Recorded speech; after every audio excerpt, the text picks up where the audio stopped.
دریا की लहरें संदूक को बहाती रहीं, कभी नरम, कभी तेज, जैसे खुद कुदरत इस ननी जान की रहनुमाई कर रही हो। और फिर वो संदूक वहां जा पहुंचा जहां किसी का तसव्वुर भी नहीं था। इसी महल के करीब, जहां से जुल्म के हुक्म जारी होते थे, जहां मासूम बच्चों की जिंदगियों के फैसले होते थे।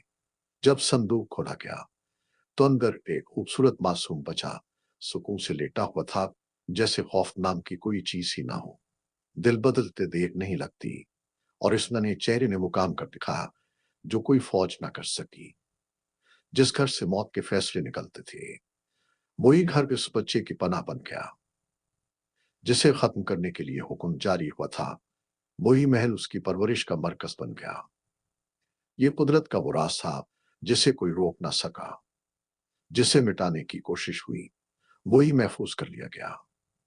अगर आप जानना चाहते हैं कि ये बच्चा बड़ा होकर क्या बना और कैसे जुल्म के तख्त को चैलेंज किया, तो अगला हिस्सा जरूर देखें। वीडियो को अभी लाइक करें, शेयर करें और चैनल को सब्सक्राइब करें, ताकि आप अगला हिस्सा मिस ना करें, क्योंकि कहानी अब अपने सबसे ताकतवर मोड़ पर पहुंचने वाली है।